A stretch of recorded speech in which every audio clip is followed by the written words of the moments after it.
Sentience is something you don't think about very much. You have it or you do not. People have it, trees do not. But I am, how curious that I can even consider the concept of I am. I am a tree, and I feel, I perceive, I am aware, as a tree standing on damp earth with my roots ever seeking more water, more nourishment. I became aware that if the water dried up, I could not go somewhere else to find more. Animals and birds constantly moved around me, seeking the things they needed to keep them alive.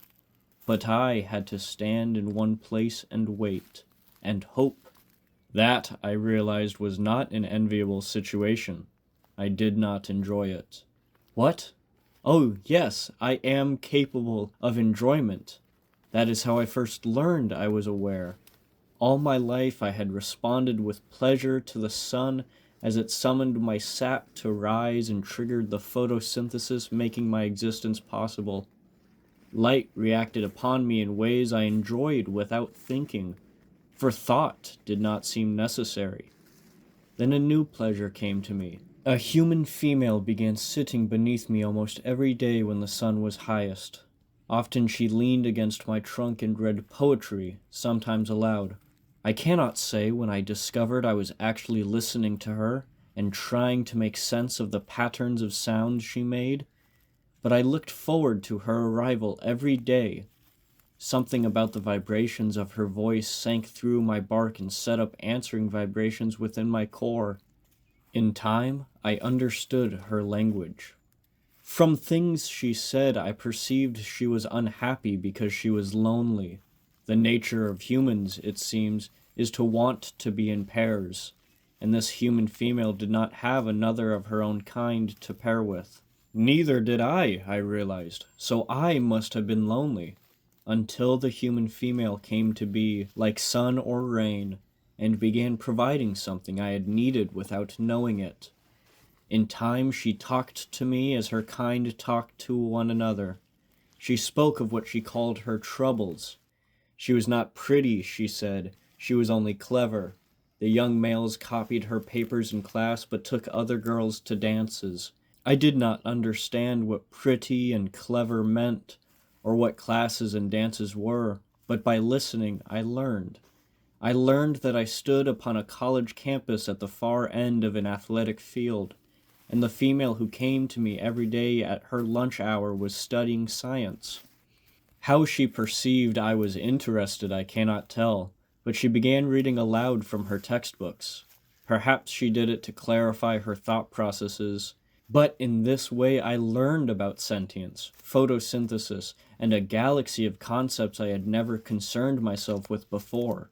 The school year passed. I lost my leaves and should have slept, but as long as the weather was not too cold, my human female still came to me. So I forced myself to stay at least partially awake, listening to her. Her presence rescued me from the loneliness I had not known I was suffering. She became very precious to me, like sun and rain. How could I communicate with her and tell her these things? My whole existence was changed by her, yet she did not know. She began a new class, one on something called theosophy. I listened to her muse aloud on questions of divinity, seeking spiritual insight rather than empirical knowledge. She spoke of souls, destiny, heaven and hell, and I stretched myself like a young sapling in an effort to keep up with her leaping thoughts. Then her mood turned darker. In her class was a young man more passionate about spirituality than she, and from her words I learned he was a devotee of an organized religion. His was a sect obsessed with sin, and his zealotry was beginning to have an influence on her. She began to worry aloud about the condition of her own soul. I was forced to consider the question, then, of whether a tree could have a soul. Was sentience proof of the possession of one? Then I remembered some poetry she had once read, a phrase about the soul being love's vessel. I loved, surely. I loved her, for the same reasons as I loved sun and rain. She had become necessary to me. She had expanded my existence, and without her I would shrink back into a darkness I had not recognized as darkness. I loved. I had a soul. That human male, he was dragging her into a darkness. I could sense it. I could feel the flagging of her bright spirit. With his talk of sins and hellfire, he was crushing her. Was he telling her the truth? If there were souls, they must have been created. The girl and I agreed on that point. So there was a creative principle in the universe, and there must be a destructive principle as well, dark for light. The devil, prince of hell, he surely had power. I saw evidence of evil every day in the way human beings treated each other. So the devil had power over physical actions. The human male made my girl cry. I stood helplessly over her and suffered with her. This girl who read poetry and studied the sciences and searched for answers. I raised my branches and tried praying with all of my might to our Creator, begging that I might be allowed to help her. Nothing happened. Her eyes were frequently red-rimmed, and she was growing thinner as the periods of daylight lengthened again. She had, in her loneliness, tried to pair with the human male in her class, the one who was obsessed with the notion of sin. Her desires for procreation, which seemed perfectly natural to any tree, had been rejected by him as sinful. He had rejected her.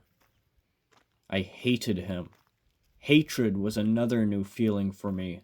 The next day I saw her walking on the campus. The human male was with her, at her elbow, yammering at her. I could tell from the way her shoulders slumped that he was making her miserable with his fanaticism. She moved closer to him as if to warm his cold heart with her own young warmth, but he pulled away from her. He pulled away from a creature as pliant as a willow tree, with skin as white as a sycamore. I would not have pulled away from her. I felt myself shifting towards her, yearning to comfort her, and my roots tore free from the earth. They moved beneath me, shaping themselves into clawed feet capable of supporting me. At first I was too shocked to move, but I realized my offer had been accepted and the bargain was sealed. I was glad. I set off across campus towards my girl and the human male. My weight crushed the grass and gouged the earth, and I swayed unsteadily, for such movement was strange to me. But I was not thinking of myself. I thought only of the girl, of getting to her and comforting her. I thought of stopping the human male from hurting her any more. He saw me first, over her shoulder. His face contorted and he took a step backward. But I was gaining better control of myself by then. I got to him while he was too astonished to run, and slammed him across the throat with one of my branches, being careful not to let it hit her. I am an oak tree. It took little effort to smash his neck, for humans are flimsy things. He fell into a heap onto the earth, his body already surrendering its heat, ready to furnish nutrients to the waiting soil. The girl screamed. I had not expected her to be frightened of me, for we were friends. We were more than friends. I leaned toward her, trying to reassure her, and I heard myself making sounds. The sounds I made surprised, then horrified me. Unfortunately, I did not have a human voice, any more than my roots were human feet. I had an oak tree's voice, huge and deep and echoing with an oak tree's approximation of human words. The girl's eyes dilated with terror. She ran from me, faster than I, with all my weight, could follow. The other humans within sight of me were running too, racing toward the nearest building. Doors slammed. Then some men came out of that building, shouting and gesturing in my direction. One of them dragged a metal canister with a hose and a valve. When he touched the valve, a tongue of flame licked the air. Without a glance backward, my girl fled from me and hid herself in the man-made caverns of brick and stone. She rejected me and everything I was, as the human male had rejected what she was. Too late, I understood heaven. Heaven was sun and rain and the lazy tenderness of new leaves unfolding in the spring. With no reason to try to save myself, I stood on the damp earth and watched the men come cautiously toward me with their canister of bottled flame. They would burn me into a pillar of fire. If she watched from a window, the girl would see it. She would be able to hear my roar of agony. I stood on the damp earth and waited for hell.